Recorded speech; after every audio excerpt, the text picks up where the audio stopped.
Do we feel like Michigan State is a true potential Final Four team the way that they're playing right now? I would say yes. Yesterday really impressed me, and I know it was against North Dakota State, and it's not like we need to feel amazing about that win and do these victory circles, but at the same time, Michigan State has historically struggled in the first round, not from a win-loss standpoint, pretty good record in that department, but just like letting their opponents linger around. And Kyle, you mentioned the PTSD from Middle Tennessee State. Like, I don't think anyone was expecting that yesterday by any stretch of the imagination. But I was expecting, like, yeah, maybe North Dakota will stick around, hit some threes. Michigan State's offense, lack of it, will keep them in it. And that wasn't what happened. They threw knockout punch to North Dakota State right away, and North Dakota State really never got up. Yeah, I think that's what makes you most excited just about this MSU team, and comparing it to last year's team as well. In an extremely chalky bracket, State gets to the Elite Eight last season, and clearly they weren't as equipped to beat the top-tier elite teams that last season had. And I think you could make the same argument for this season. I just think there's more of them. And that's what makes, I think, their chance this year even better, is there are more top-tier teams. And State has had a few opportunities against those. When we talk about the top-tier teams, I think Michigan, obviously, of course, is in that. Duke, they've played both of those teams. All of your one seeds, Arizona, you can maybe toss in the Iowa States and the Houstons if you want to do that as well. MSU's clearly on the next tier down, but I also do believe that if you're comparing it to last year's team, MSU has just found a way to somehow get even more dominant inside this year than last year. I think their roster is probably worse. Like, they don't have the star players, but the development of the guys that are still here from last year's team, they're all clearly better. And we have these conversations about Cohen Carr all the time. I think Cohen was awesome yesterday, and I think, like, I told you this before the game, though. Like, that guy should just be able to dunk 6 times. I saw the funniest tweet ever that was like, the people of North Dakota are about to learn what a Cohen Carr is today. Like, they've never seen anything like that, And so they're gonna learn what a big giant Cooper is too. Exactly, and so like the guys that have returned from last year's team have clearly developed to a point where you feel confident about them at least going on a pretty good run. Now, does that pretty good run turn into an elite run, into a Final Four run? That's where the question marks come up, because they're going to need a guy like who's been playing more. A guy like Trey Fort is going to have a game. A guy like Kerr Tang is going to have a game. Where he's just like 3 for 4 from behind the arc. Drills 4 or 5 threes, like just has some sort of big spurt. I'll take 3 threes from any of those guys. I mean, Tang has had a few like 4 or 5 point 3-point games this season. Like, he's certainly capable of doing it. He takes the most of anybody on the team. So they're going to need a couple of, like, one of those two guys has to have a big game for them to go on a real run, because you don't have Divine Ugachukwu, who, like, was your starting 2 for the longest time. Jordan Scott has filled in that spot. I think Scott's a phenomenal defender. There's a lot of times, though, where he's out there on the floor, and it's like, yeah, he's a freshman that didn't get a lot of playing time at the beginning of the year. Like, it's pretty obvious, I still, like, really enjoy watching him play, but they don't have a lot of depth, of course. They have a really good big 3. And I don't think Cohen Carr is in that big 3. I think it really is Fears, Kohler, and Cooper. And Cohen Carr has the games where it's like, there's Cohen Carr, boom. And then everybody else is a major question mark. And so it just depends on what you get from those question marks. I think it's like a 4. It's like a 4. It probably is like a 4. With Fears and Kohler elevating over the other two. Fears by himself, probably. I don't know if Kohler I'd still have like is way better than Cooper. Yeah, I mean, Kohler's ability to stretch it. Kohler's ability to stretch it is so nice. But Cooper's ability to stretch it vertically with the lob threat is like, I never expected this in a million years. I think those guys are a lot closer than. Yeah, you're probably right, because Cooper's thought. Defense is like his rim protection has become awesome. Yeah, and the rolling to the rim stuff, that's super valuable for Fears. I think just as valuable as Kohler stretching it from the outside. The funny thing about Kohler is we used to think like, hey, you need to get him the ball on the inside as much as possible. But if you throw double teams at him, which it was kind of easy to because you didn't have a ton of shooters around him with Carr and Cooper, that was kind of the detriment of this team. The problem was he wasn't a good passer. I thought he's lately been such a good passer out of those double teams when they go to send help. He's finding open guys across the court and throwing these skip passes and finding guys cutting to the lane. When they do send it, it feels like, of course, to no surprise, this guy's way better than he was at the beginning of the season, and Michigan State in general is just playing their best ball right now. I was really impressed with Kohler yesterday, and he wasn't even the best player on the team. It was clearly Cooper. Yeah, and just to go into yesterday's game without without like I went into it without any thought that they were going to get upset, and that's rare. Like I'm always the pessimistic guy in March Madness because How can you not be? you have a history, and it's just I mean everybody should go into that way feeling that way because you don't want to get let down. And I felt really confident about State's ability yesterday. Of course, it was easy when you just simply look at North Dakota State's roster and look at their competition. No offense to them, they made the NCAA tournament. That's awesome. They're just really small. Like they're a small team that don't have a lot of big physical guys, and that's kind of State's whole game. And I think MSU they've maybe elevated to a point where like I trust them to out physical a lot of teams, and that's going to be how they're going to win games. Like somebody said this in the halftime show yesterday. They just two you to death. They just take good twos. Yeah, they don't shoot a lot of threes, and they have some times where they make a good amount of them. And Fears hit one yesterday. Cohen Carr hit one. Kohler, of course, knocked down a few. But like, doesn't it feel like if they hit 10, 12 threes, like they're just going to win? Yeah, exactly. And they can win a game where they shoot 4 of 20 from 3 too. Like that, they have the ability to do that just because of how much they go to the twos. So that's how they're going to advance in this tournament. Stephen Goff with us from the Lansing Sports Network.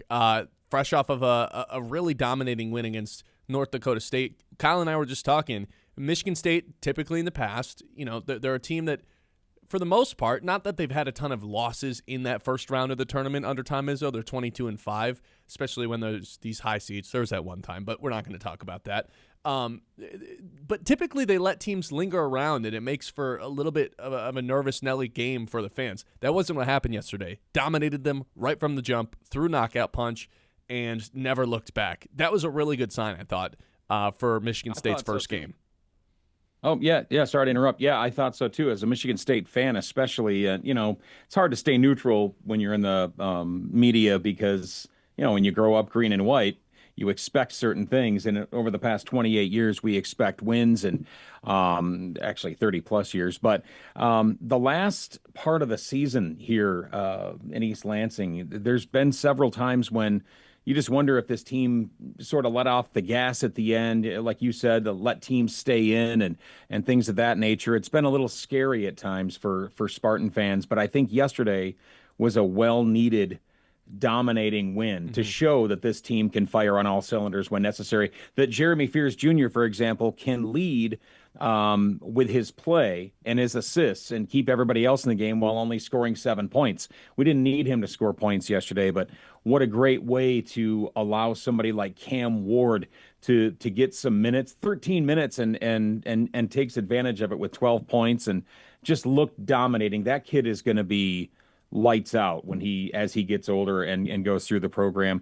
But, Cohen Carr stepped up and of course, Coop with a huge game. So again, you saw all facets of Michigan State's game firing on all cylinders. I am kind of dumbfounded, admittedly, on what Carson Cooper has become. Because if you would have told me 3 years ago he was going to be like not all NBA good or not all conference good, but like borderline, and have these type of games where it's like, hey, here's 20 and 10, 75% from the field. First player to do that for Michigan State since Magic Johnson. Pretty good company to be in. I wouldn't have believed you if you told me that 3 years ago. I'm amazed as to his development, but I guess it shouldn't surprise me that much because this has always been Izzo's thing. If guys stick around, they find ways to hang banners and get a lot better in 4 years. You took the words right out of my mouth. If given the opportunity, Coach Izzo has the ability to mold and bend and shape these guys from day one on campus till they leave 4 years later. Unfortunately, that's not the way of the world anymore for the most part. But on the other hand, look at the development of people who have been here from their freshman year. Even Cohen Carr, who came in with all the hype as this dunking machine, all the social media things. He's jumping over buses to dunk, and by God, he's the best dunker in the entire country, right? And one of the most athletic players we've seen.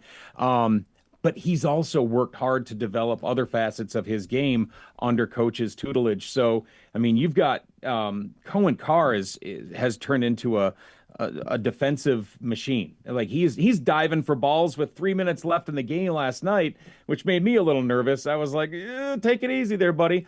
But you're right on Cooper as well. Coop's a great example. Here's a guy who, was an all-state soccer player in Jackson. Like he didn't care about basketball. His family didn't grow up with ESPN and things like that. He's got a very interesting story. But he has allowed coach to help him develop. And, I think his hands are still a little sus under the hoop. Sus, by the way, means suspect. It's a term that the We know. teenagers use. Okay. I know this because I have a 15-year-old, but but he's gotten kind of an edge, like a chip on his shoulder almost, kind of like he started to develop a little bit of a beard, a little thing going on. It's almost like he's like the Bizarro world Carson Cooper, like look out, evil intentions. But I love that for him and his trajectory, Jackson Kohler's trajectory, Jeremy Fears' trajectory, Cohen Carr's, all of it is going up. It's great to watch unfold over the course of the last few years. And the sky's the limit for a couple of those guys, but these seniors going out have really worked hard to get where they are, especially Coop and Kohler. Ben and I have been talking about like what it's going to take for State to go on a real deep run in this tournament. Who do you think like the X factor player is going to be where, like we threw out the example, it feels like Trey Fort like has to have a game, a guy who's been getting a lot more run later in the season here for MSU to go on a true deep run. Who do you feel like that real X factor player is? Oh, I would agree with you that we need some shooting guards to step up and start making shots, but that's been the case all season long. I do like the idea of Trey Fort being that guy. I think he deserves that chance to have a run. Again, an older guy who's transferred in. I also want to see the youth lead the way. I'd love to see Jordan Scott become a key player to go to. I mean, that guy has no fear whatsoever. He's got a great pedigree with both of his parents being professional athletes, and he comes in and he's got that work ethic and he's got that no fear attitude. Like, I'm a freshman, but I don't care. I'm a ball player here, and I'm ready to be a part of this team. So I think those two guys are definitely going to be contributing factors, or should be, because you can't expect Kohler and Coop and Fears to make all the shots every game. But you know what? Like I alluded to, though, Cohen Carr's defense is going to be a big factor. I think people sleep on that. I don't think people realize it, and they defend him underneath, and they don't want him to dunk, and I get that. But watch out for his defense, because he's been a defensive stalwart for them for a while. But you know what? They've got to be able to dig a little bit deeper into that bench. And that's going to be huge as they go down, because I don't know if you guys saw the game yesterday. I felt so bad for that team that took Duke to the end. Sienna. They didn't play anybody else besides their starting five till like 2 minutes left in the game. Unbelievable. Michigan State can't afford to do that. They've got to be able to rotate players in. I have concerns at the point guard. I'm not going to hold back. I think Denim Wojcik works hard, but I get real nervous when he's in the game and Jeremy's out. He scored yesterday, Steven. I couldn't believe it. I couldn't believe it. He scored twice. Because I told Kyle this yesterday. Like, I really think they didn't need to do it yesterday. I think when like they get themselves in a battle, Fears needs to play all 40 minutes. And can you do that 2 games in a row in the same weekend? Probably not. But this is survive and advance. And if that's the battle that Michigan State finds themselves in at any point, I don't think he can come out.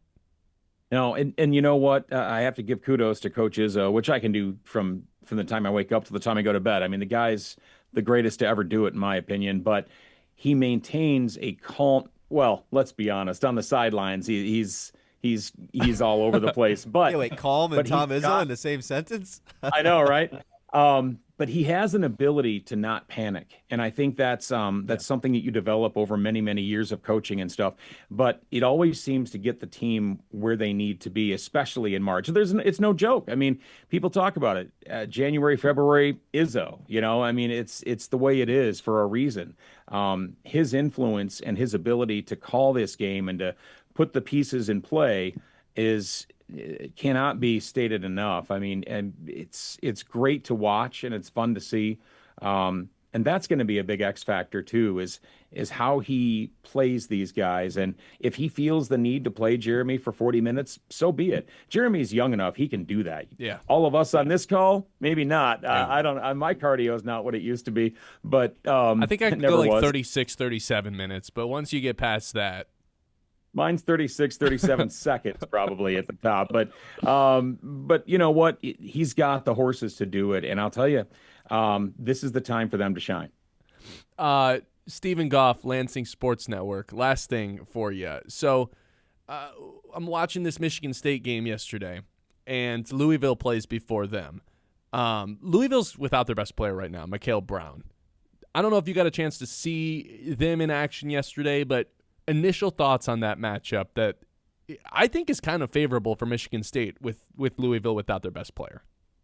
I agree. And you know what? I don't feel bad about it. At this time in the tournament, this is when injuries affect teams adversely, and it is what it is. You got to take it on the chin, Or when an upstart team like Siena comes in, nobody expects them to win, and they give Duke all they can handle. That's the time of year when you see what teams are made out of. And you know what? I'm not going to cry about an opposing player being down. I'll take all the advantages we can get at this point to move forward. And if Michigan State continues to play as well-rounded as they did yesterday, I see no reason why they can't make a Final Four and maybe even further. What I'm really worried about is the number of people, pundits and specialists or experts that are picking Michigan State to get to the finals. I don't want that right now. I want those people to, hey, stay away with your predictions. I don't want to jinx us, but I do like what I'm seeing on the court, at least as of yesterday. And it's a big step up from how they ended the season. Well, if they keep playing like they did yesterday, they're not going to be able to stay under the radar for too much longer. Stephen Goff, Lansing Sports